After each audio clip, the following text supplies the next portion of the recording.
What's up guys, and welcome back to another episode of the Realistic Career Mode. This is episode number 19. We're starting today's episode off on the back of our loss to Manchester United. Jude Bellingham scoring a stoppage time winner in a 2-1 loss at Old Trafford. You would have seen during the game as well, Alan Varela went down. He's broken his toe, which means he would be done for 3 months. We won't see him again until around March time. Obviously this season we've had Onana go down, we've had Mavididi go down, we had quite a few knocks as well, and now Varela added to the injury list as well. And it is definitely one tip I recommend for you guys as well, as you see that Lewis Gibson is finally going to leave at like the 8th time of asking to Seattle Sounders. Finally, I'm getting him to the MLS there. It is one tip I would definitely recommend for you guys. You know, if you're trying to make your series and your saves more realistic, more challenging, and honestly, I think more fun as well, definitely up the injury sliders, okay? You got 2 injury sliders, injury frequency and injury severity. Now, I tend to have my frequency around 65 to 75, so around 70, somewhere around that, and severity up a few notches to around 55 to 57 as well. Now, obviously, you might think the frequency seems a bit high there, but because of the way that FIFA Career Mode goes, injuries are very, very rare, and it's incredibly unrealistic. Now, obviously, the reason for that is because EA want to make the game more streamlined, want it to appeal to everyone, and therefore, you know, more injuries can be more frustrating, can be off-putting for some more casual players, if you will. But if you want it to feel more challenging and more realistic as well, if you up those injury sliders, and I know the frequency one, again, does seem a little bit high, but it's really important to have it that high, because if you just notch up by, you know, 2 or 3, for example, you're not going to see a noticeable difference. And it means that throughout practically an entire season, you might get like 2 injuries at most. You know, we're approaching the halfway point of the campaign here. We've already had 3 big injuries and several knocks as well, and that is a lot more realistic for what would be a real football season.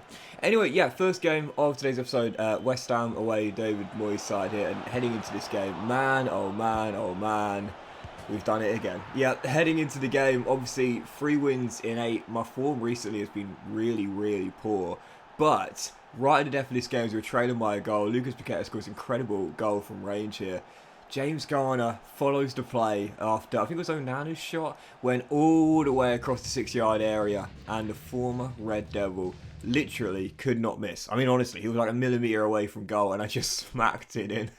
I think I just quickly adrenaline smashed the circle button, even though I could have just walked it in from there. But even so, 1-1, and we've done it again. And the amount of points we have claimed from trailing positions this year is absolutely crazy. And that is definitely one thing I've got to say, that in recent versions of FIFA, like, honestly, man, if you are trailing a game, I know it sounds ridiculous, but whatever you do, don't lose your head. Don't let your head drop, because late goals, as we know, are so common. We have seen so many of them in this season of this save, let alone throughout my entire experience playing FIFA this year. Like, it is so common for late goals to be scored, so never lose your head, man. Seriously, you've always got a chance to pull it out of the bag later on, like we've done multiple times this season, and do there as well. Garner's first of the year gives us the leveler there and a point away in London against West Ham. So, okay, we drew that game 1-1, and then following game, back home, Goodison Park, Leicester City, Brendan Rodgers' side here.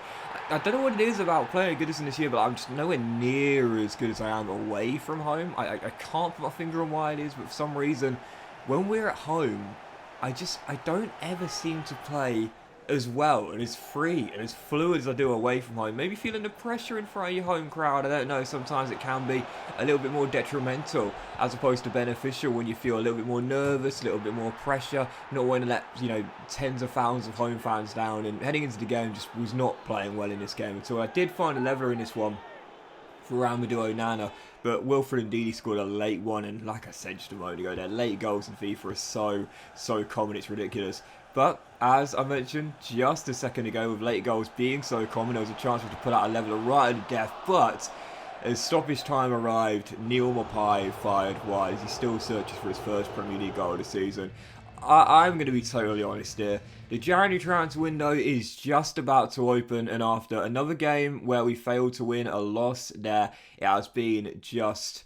How many is that now? Is it 3 wins in 10 games? It's been a really tough run of form for the Toffees, I've got to say. As the transfer window now opens, you see that Ellis Sims has gone out on loan to Bournemouth, so we'll keep an eye on him as he's going to try and get the Cherries back to the Premier League for next season.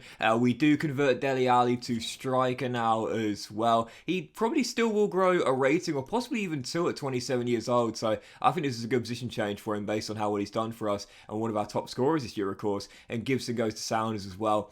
There's £3.5 million in the budget. Our form has been terrible. It's the reason why we've gone from being just 2 points off the league leaders to now clinging on to a Europa Conference League spot. And as January comes round, the Carabao Cup semi-final, both legs against Newcastle, first at home, second away at St James's, 3 big Premier League games, at home to Aston Villa and away at Stamford Bridge and Anfield, and the FA Cup third round against Blackburn Rovers at Ewood Park as well. I'm going to be honest here.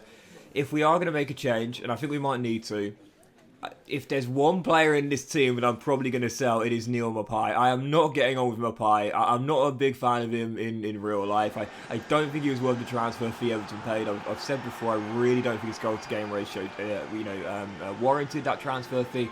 And, to me, he's more of a frustrating character than he is a good striker, especially in this team. So, yeah, I think I'm going to probably sell Maupay in this January window, or try and sell Maupay and just keep Dele Alli as my backup striker. If I can't sell him, then definitely in the summer he's got to go, because at the moment, I've got to say, I'm preferring Dele Alli up top to Neal Maupay, and based on the goal-to-game ratio, yeah, that's not a bit surprising at all.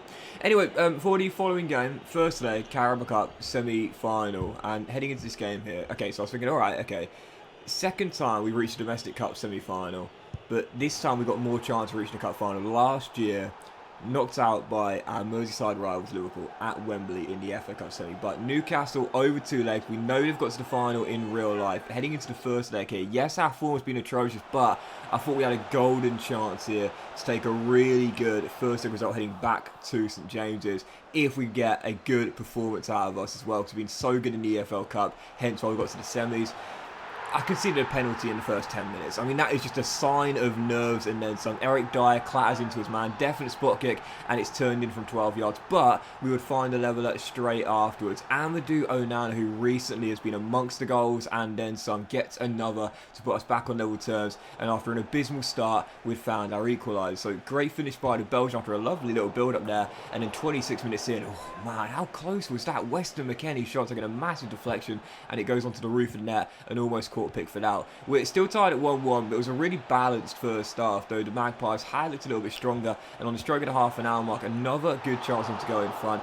Juan Me denied by Pickford from close range. We were still tied at 1-1. And again, I thought it was quite a balanced first half. I thought we were doing okay, but Newcastle were constantly breaching my back line, and once again, another golden chance. Ryan Fraser going through 1-on-1, but Pickford, man, what's that saying? You live by Pickford, you die by Pickford. Right now, we are living by him. So it's still 1-1, and after a dramatic first half with so many chances, very little going on in the second, Eric Dyer almost made amends with 5 minutes to go.